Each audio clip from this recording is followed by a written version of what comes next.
ये कहानी है एक हिरन की जो दूर जंगलों में कहीं रहती थी। उस हिरन के सींग सोने के थे जो बहुत ही सुंदर थे। जब भी कोई दूसरा जानवर उस हिरन के सींगों को देखता था तो वो उसकी बहुत ही तारीफ करता था। वो हिरन हमेशा पानी पीने के लिए एक नदी पर जाती थी। वो जब भी नदी में से पानी पीती तो वो अपने सींगों की रिफ्लेक्शन उस नदी में देखती और अपने आप पर बहुत ही प्राउड महसूस करती। एक दिन जब वो नदी के पास पानी पीने के लिए गई और नदी में अपने सींगों को देखकर जब वो मन ही मन मुस्कुरा रही थी, तभी उसकी नज़र अपने पैरों पर पड़ी।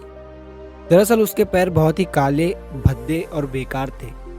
उस हिरन की बॉडी सुनहरी कलर की थी और उसके सींग भी सोने के थे, लेकिन सिर्फ उसके पैर काले थे।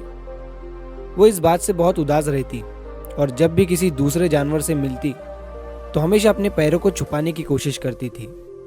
उसे हमेशा अपने पैरों पर शर्म महसूस होती और वो हमेशा अपने पैरों को कोसती रहती। तो एक दिन जब वो नदी में पानी पी रही थी तो उसने कुछ शिकारियों और उनके डॉग्स की आवाज़ सुनी। जैसे ही शिकारियों के डॉग्स ने उस हिरन को देखा, वो उसे पकड़ने के लिए भागने लगे और तभी हिरन भी अपनी जान बचाकर वहां से भागने लगी। वो जिन पैरों को भद्दे और खराब समझ रही थी, वही पैर उन डॉग्स से कई ज्यादा तेज दौड़ने में हिरन की मदद कर रहे थे और उस हिरन की जान बचा रहे थे।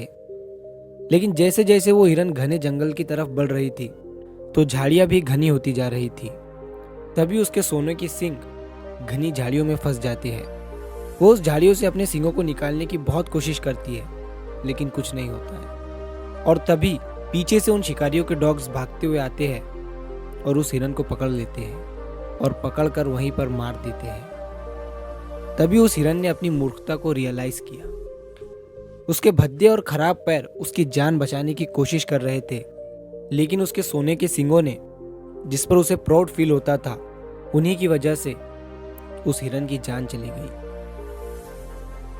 इस कहानी से हमें ये सीख मिलती है कि बाहरी सुंदरता का जिंदगी में कोई महत्व नहीं है, लेकिन हम तब भी उसी की ज्यादा केयर करते हैं। इसके थ्रू हमें तारीफें तो मिल सकती है, लेकिन इससे कोई बड़ा उद्देश्य पूरा नहीं हो सकता।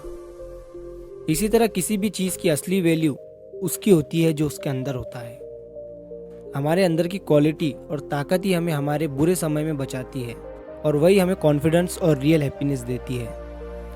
तो अपने अंदर की चीज़ों पर ध्यान दीजिए, अपना कॉन्फिडेंस बूस्ट करिए, पॉजिटिव रहने की कोशिश करिए और कोई ना कोई न्यू स्किल्स सीखते रहिए। तो मिलता हूँ मैं अगली बार इसी तरह की मोटिवेशनल कहानी के साथ। तब तक के लिए शुक्र करिए, सब्र करिए और ज़िंदगी में आगे बढ़िए।